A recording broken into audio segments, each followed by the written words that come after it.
soy María Aguilar y en esta oportunidad les voy a hablar sobre un lenguaje de programación de alto nivel llamado Python, cuya filosofía hace hincapié en la legibilidad de su código.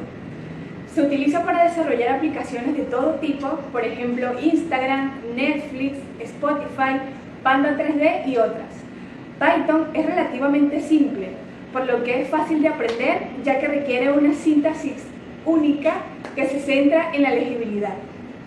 Los desarrolladores pueden leer y traducir el código Python mucho más fácilmente que otros lenguajes. Este se considera un lenguaje interpretado, dinámico y multiplataforma. En su información general, en este caso, se hace mención a sus desarrolladores, los paradigmas, cuándo apareció o cuándo se creó, quién fue su diseñador y cuál es la última versión estable de este programa. Python fue creado a finales de los años 80 por Guido van Rossum en el Centro de las Matemáticas y la Informática en los Países Bajos, como un sucesor del lenguaje de programación ABC. Su nombre proviene de la afición de su creador por el grupo humorístico británico Monty Python. El 20 de febrero de 1991, Guido van Rossum publicó el código por primera vez y su última versión estable fue publicado el 6 de junio del 2022. Entre las características y paradigmas de Python, tenemos que este es un lenguaje multiparadigma. Esto significa que más que forzar a los programadores a adaptar su estilo particular de programación, permite varios estilos como programación orientada a objetos, programación imperativa, programación funcional, entre otros. Otra de sus características es que Python usa tipado dinámico y conteo de referencia para la gestión de la memoria. Y una característica muy importante de Python es la resolución dinámica de nombres, es decir, lo que enlaza un método y un nombre de variable durante la ejecución del programa. Entre los elementos y sintaxis de este lenguaje de programación, se puede decir que Python está destinado a ser un lenguaje de fácil lectura. A simple vista, su formato es ordenado y usualmente se utilizan palabras en inglés donde otros idiomas usan puntuación. A diferencia de muchos otros lenguajes, este no utiliza corchetes para delimitar bloques y se permiten puntos y comas después de las declaraciones, pero rara vez, si es que alguna vez se utilizan. Este tiene menos excepciones sintácticas y casos especiales del lenguaje de programación C o Pascal, diseñado para ser leído con facilidad. Mientras otros lenguajes de programación utilizan símbolos, Python usa palabras y acá en las diapositivas les dejamos un ejemplo. Otra de las diferencias que podemos encontrar entre Python y otros lenguajes de programación es el uso de sangrías o espacios como tabuladores para sangrar el código en vez de las llaves. Comentarios. Estos se pueden poner de dos formas. La primera y más apropiada para comentarios largos es utilizando la notación comentario. 3 apóstrofes de apertura y 3 de cierre. La segunda notación utilizada es el símbolo numeral y se extiende hasta el final de la línea. Variables. Estos se definen de forma más dinámica, lo que significa que no se tiene que especificar cuál es su tipo de antemano y puede tomar distintos valores en otros momentos, incluso de un tipo diferente que tenía previamente. Para asignar valores se utiliza el símbolo igual. Los nombres de variables pueden contener números y letras, pero tienen que empezar por una letra. Además, existen 28 palabras reservadas. Condicionales. Una sentencia condicional ejecuta su bloque de código interno solo si se cumple cierta condición. Se define usando la palabra clave if, seguido de la condición y el bloque de código. Si existen condiciones adicionales, se introducen usando la palabra clave elif, seguido de la condición y su bloque de código. Opcionalmente, puede haber un bloque final, que se utiliza o se denota con la palabra else, seguido de un bloque de código, que se ejecuta solo cuando todas las condiciones anteriores son falsas. Bucle for. Recorre un objeto iterable como una lista, una tupla o un generador. Y por cada elemento del iterable ejecuta el bloque de código interno. Se define con la palabra clave for, seguido de un nombre de variable, luego la palabra int, seguido del iterable y finalmente el bloque de código interno. Bucle while. Evalúa una condición y si es verdadera, ejecuta el bloque de código interno. Continúa evaluando y ejecutando mientras la condición sea verdadera. Se define con la palabra clave while, seguida de la condición. Listas y tuplas. Para declarar una lista se utilizan los corchetes, en cambio, para declarar una tupla se utilizan los paréntesis. En ambos, los elementos se separan por comas y en el caso de la tupla es necesario que tengan como mínimo una coma.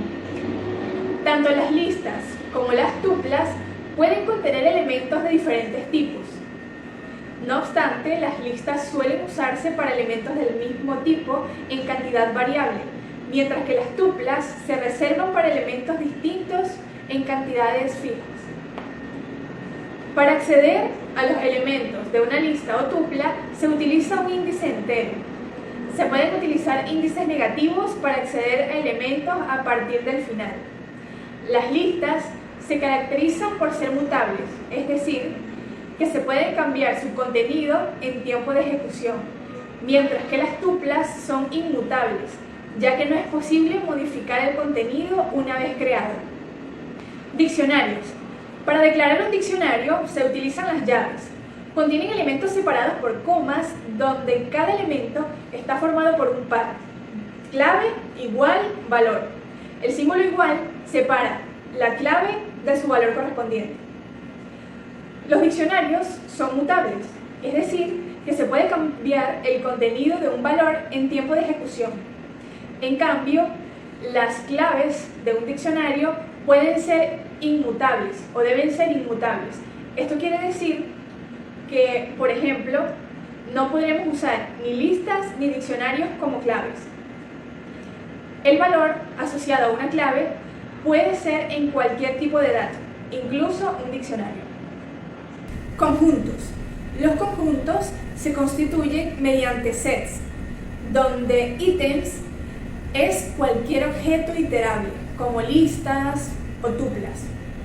Los conjuntos no mantienen el orden ni contienen elementos duplicados. Se suelen utilizar para eliminar duplicados de una secuencia o para operaciones matemáticas como intersección, unión, diferencia o diferencia simétrica. Las listas por comprensión es una expresión compacta para definir listas, al igual que lambda aparece en lenguajes funcionales. Funciones. Las funciones, en este caso, se definen con la palabra clave def, seguida del nombre de la función y sus parámetros. Otra forma de escribir funciones, aunque menos utilizada, es con la palabra clave lambda, que aparece en lenguajes funcionales como Lisp. Clases. Las clases se definen con la palabra clave class, seguida del nombre de la clase y, si hereda de otra clase, el nombre de esta. En una clase, un método equivale a una función y un atributo equivale a una variable. La expresión que está en pantalla con el número 4 es un método especial que se ejecuta al instanciar la clase y se usa generalmente para iniciar atributos y ejecutar métodos necesarios. Al igual que todos los métodos en Python, esta debe tener al menos un parámetro y generalmente se usa la palabra self. El resto de los parámetros serán los que se indiquen al iniciar la clase. Los atributos que se desee que sean accesibles desde fuera de la clase se deben declarar usando la palabra clave self delante del nombre. En Python no existe el concepto de encapsulación, por lo que el programador debe ser responsable de asignar las variables a los atributos. Módulos. Existen muchas propiedades que se pueden agregar al lenguaje importando módulos, que son minicódigos que proveen de ciertas funciones y clases para realizar determinadas tareas. Por ejemplo, está el módulo OS, que provee acceso a muchas funciones del sistema operativo. Los módulos se agregan a los códigos escribiendo la palabra clave import, seguida del nombre del módulo que queremos usar. Instalación de módulos build. La instalación de módulos en Python se puede realizar mediante la herramienta de software. Esta herramienta permite la gestión de los distintos paquetes o módulos instalables para Python, incluyendo así las siguientes características. Instalación de paquetes, que incluye la instalación de versiones concretas de paquetes y la instalación a partir de un archivo de configuración, la desinstalación y la actualización. Hablando de la interfaz al sistema operativo, este utiliza el módulo OS y el módulo Shell, que contiene funciones para interactuar con el sistema. Y a continuación, les dejo algunas láminas o algunas gráficas sobre puntos también importantes, como lo son los comodines de archivo, los argumentos de líneas de órdenes, las matemáticas, la fecha y tiempo, y todos estos datos que también debemos tomar en cuenta para realizar o para llevar a cabo exitosamente un lenguaje de programación Python.